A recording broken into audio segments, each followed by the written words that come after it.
अस्सलाम वालेकुम brother and sisters, welcome back to my channel doctor Muslima. ये वीडियो आपके लिए बहुत ज़्यादा इंपॉर्टेंट होने वाली है एंड मे बी वीडियो थोड़ी सी लॉन्ग हो जाए, बट स्टिल आप एक पेन और पेपर लेके बैठो एंड जो पॉइंट्स मैं बताने वाली हूँ, जो मेजर मिस्टेक्स करते हैं बच्चे अपने ड्यूरिंग नीट प्रिपरेशन एंड जो मैंने भी करी थी, एंड अगर आप ये गलती कर रहे हैं तो कहीं ना कहीं आप अपने सिलेक्शन को रिस्क पे डाल रहे हैं एंड मेक श्योर आप सारी गलती को लिख लें एंड ये गलती आपकी नहीं होनी चाहिए। And currently I am second year student at Maulana Azad medical college and मेरा नीट का जो स्कोर था 671 मार्क्स से आउट ऑफ 720। तो लेट्स स्टार्ट द वीडियो। सबसे पहले गलती कि बच्चे ये डिसाइड करते हैं कि हम इस मंथ तक अपना सिलेबस कंप्लीट कर लेंगे। कैसे?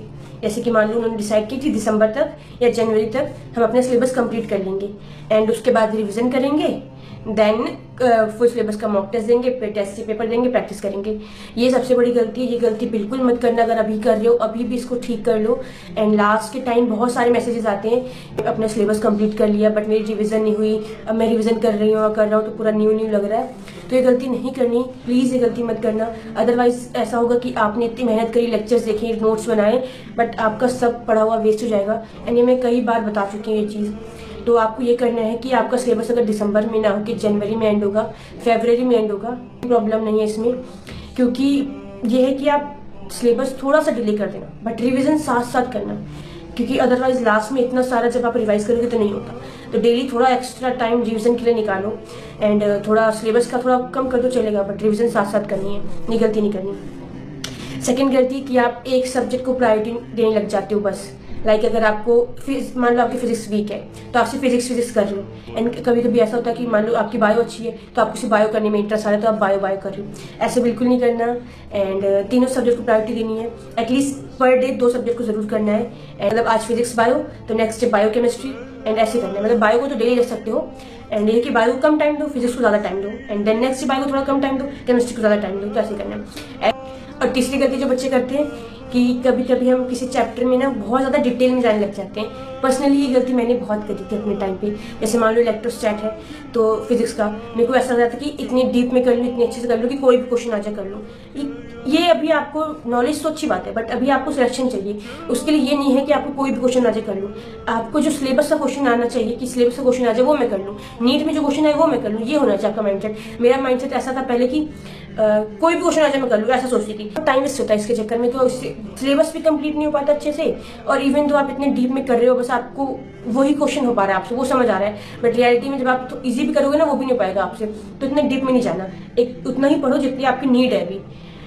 लाइक अगर नीट का जो पैटर्न है उसमें थोड़ा मॉडरेट टाइप के क्वेश्चन आ रहे हैं तो वो करना है एंड एटलीस्ट जितना टीचर करा रहे हैं वो मोर देन सफिशिएंट कराते हैं, इवन थोड़ा सा हाई कराते हैं। जैसे लाइक एमआर सर का हो गया लेक्चर, वो एक्स्ट्रा कराते हैं तो आप उतना ही एक्स्ट्रा करो, बस ज़्यादा डीप में मत जाओ, उतना ही करो और उतना अच्छे से करो, तो ज़्यादा डिटेल में नहीं जानी। इवन बायो में भी जैसे एनसीईआरटी के अलावा जो टीचर्स करा रहे हैं कुछ ज़्यादा डीप में करा रहे हैं तो वो हर चीज़ नहीं करनी।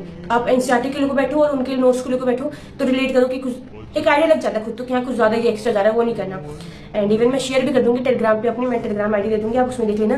मैं अपने बायो के जो मैंने एनसीईआरटी में ऐड किए थे पेजेस एक्स्ट्रा, जो भी मेरे को लगा पॉइंट्स है जो मुझे करना चाहिए वो मैं आपको शेयर कर दूंगी धीरे धीरे चैप्टर वाइज। मैंने अपनी एनसीईआरटी को बिल्कुल ऐसे कर दिया था कि मेरे को सिर्फ यही पढ़ना है लास्ट में, कुछ और न्यू नोट्स नहीं ट्राई करने, सिर्फ वही करना है। तो इंशाल्लाह मैं शेयर कर दूंगी अगर मुझे टाइम मिला तो। एंड फोर्थ मिस्टेक जो बच्चे करते हैं कि मल्टीपल बुक्स, कि हम ये बुक भी कर लें, ये बुक भी कर लें, ये भी कर लें, वो भी कर लें, सब कर लें तो हमारा सिलेक्शन के चांसेस इंक्रीज हो जाएंगे क्योंकि हम ज़्यादा बुक्स कर रहे हैं, ज़्यादा क्वेश्चंस कर रहे हैं। बट ऐसा नहीं होता, ये गलती मत करना। एंड देखो ऐसा है ना कि आपका जब लास्ट का टाइम होगा ना आपको चीज़ों को रिवाइज करना होगा एंड आपके पास 1 वीक होगा, 1 डे भी होगा, आपको सब कुछ रिवाइज करना होगा। तो उसके लिए आपके पास जितना कम मटेरियल होगा उतनी अच्छी बात होगी। एंड मटेरियल कम से ये होता है कि आप उसके बाद रिवाइज करोगे बार बार एंड आपकी चीज़ें रिटेन ज़्यादा होंगी। एंड जैसे आप लेक्चर्स कर रहे हो उसमें क्वेश्चंस भी कराते हैं टीचर्स, अच्छे से क्वेश्चंस कराते हैं, वो क्वेश्चन भी उतना भी बहुत ज़्यादा सफिशिएंट हो जाता है अगर आपके पास टाइम नहीं है तो। एंड उसके बाद एक मॉड्यूल कर लो, कोई पैकेज कर लो, कोई भी चलेगा। एंड उसके बाद एक पीवाईक्यू की बुक ज़रूरी है क्योंकि आपको पता है कि पता होना चाहिए कि नीट में कैसे क्वेश्चन आ रहे हैं एंड ऐसे बहुत ज़्यादा हैवी या फिर बहुत ज़्यादा इधर उधर क्वेश्चन नहीं करने होते। जो नीट पूछ रहा है, जो एनटीए पूछ रहा है वही क्वेश्चन करने होते। फिफ्थ मिस्टेक जो बच्चे करते हैं कि कंसिस्टेंट नहीं रहते। एंड देखो कंसिस्टेंस की इंपॉर्टेंस आपको ही पता है, सबको पता है, बट कहीं ना कहीं कंसिस्टेंट रहने में ये है कि हाँ नहीं हो पाता, बट कोशिश आपको ही करनी है, सेक्रीफाइस आपको ही करना है। अभी डिसाइड कर लो या फिर बहुत अच्छे से पढ़ाई कर लो या फिर मजे ही कर लो। इन जो बीच वाले बच्चे होते हैं ना, इधर के रह पाते हैं ना इधर के रह पाते हैं, तो कंसिस्टेंट रहो, क्योंकि एक दिन की पढ़ाई से कुछ नहीं होने वाला, आपको डेली पढ़ना है। एंड अभी तो टाइम भी बहुत कम बचा है, अच्छे से लग के पढ़ाई कर लो एंड उसके बाद फिर करना जो करना है मुझे। एंड देखो ये है कि हाँ, हर दिन कंसिस्टेंट रहना पॉसिबल नहीं हो पाता।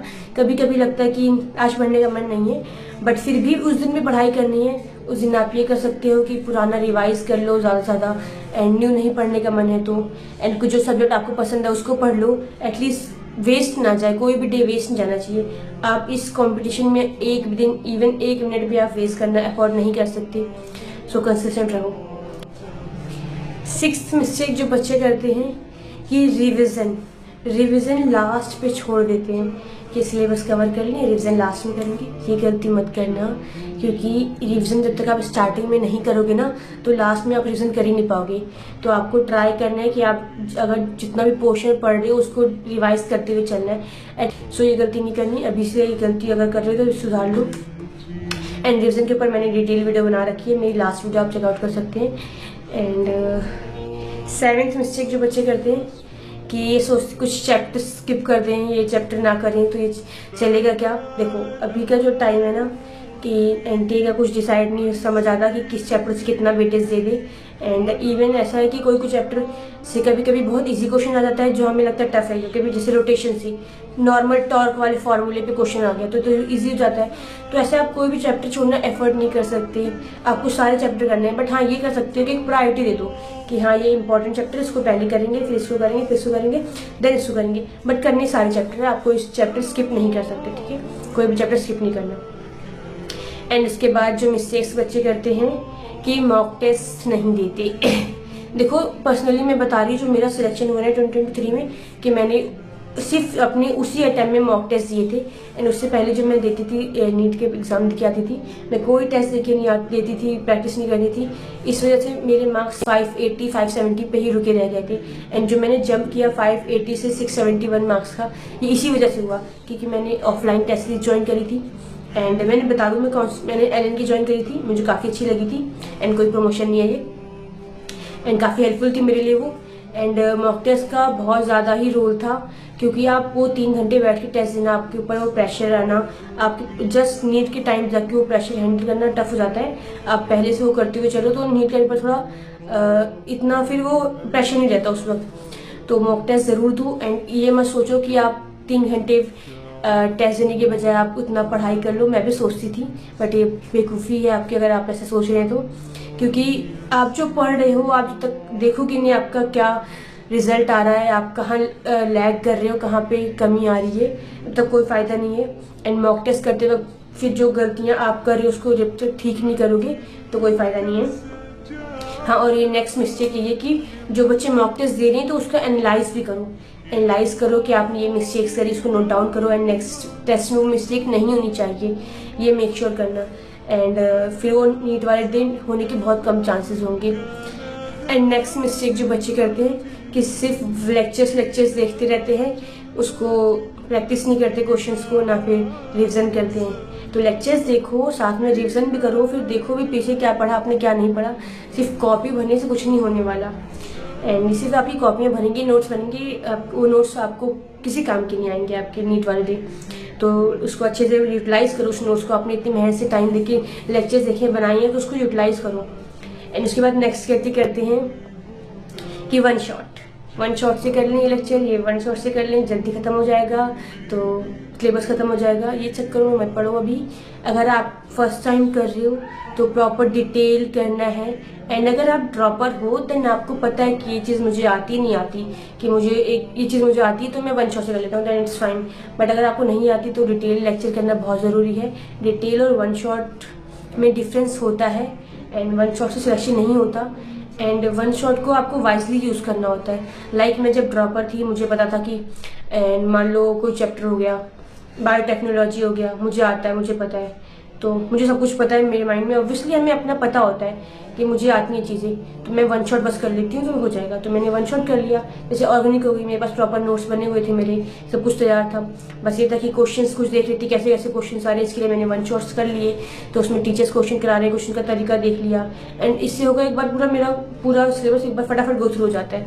एंड वन शॉट को आप एज अ रिविजन भी कर सकते हो। जैसे मैं भी वन शॉट को कभी कभी एज अ रिविजन कर लेती थी। मान लो कुछ चैप्टर मुझे रिवाइज करना है एंड मेरा मन नहीं कर रहा ज़्यादा कुछ बुक से पढ़ने का, तो मैंने वो वन शॉट का लेक्चर देखा एंड बुक खोली, फटाफट कवर हो जाता है इससे। तो वन शॉट को वाइजली यूज़ करना है, ऐसे यूज़ नहीं करना है कि आप सिलेबस कवर करने के चक्कर में कि सिलेबस जल्दी कवर हो जाएगा तो वन शॉट चलिए, ये गलती नहीं करनी। तो यही सब मेजर मिस्टेक्स जो बच्चे करते हैं मोस्टली मैंने इंक्लूड कर दिए। एंड जो रह गए होंगे कुछ मुझे बाद में याद आएंगे तो मैं कमेंट में ऐड कर दूँगी। एंड ये सारी गलतियाँ मैंने खुद अपने प्रीवियस ड्रॉप्स में करी थी। एंड अगर मुझे कोई गाइड करने वाला होता तो ये सारी गलतियाँ मैं ना करती एंड मुझे इतने अटैम्प्ट्स ना लेने पड़ते। तो अगर आपको भी लगता है कि आपको किसी गाइडेंस की ज़रूरत है एंड अगर आपको कोई गाइड कर दे तो आप अच्छा कर सकते हैं, तो मैंने मेंटोरशिप स्टार्ट की है जिसमें ऑलरेडी काफ़ी सारे बच्चे आ चुके हैं एंड मैं उनको गाइड करती हूँ पर्सनली, बिल्कुल 1-to-1। एंड अगर आपको भी गाइडेंस की ज़रूरत आपको लगती है तो आप मेरी मेंटोरशिप ज्वाइन कर सकते हैं। आपको पूरी जो डिटेल है वो आपको मेरे टेलीग्राम चैनल पे मिल जाएगी। तो टेलीग्राम लिंक आपको डिस्क्रिप्शन में मिल जाएगा, आप चेकआउट कर सकते हैं। And if you want you can enrol, you can join and इंशाल्लाह 1-to-1 गाइड किया जाएगा आपको। बस सेंड कर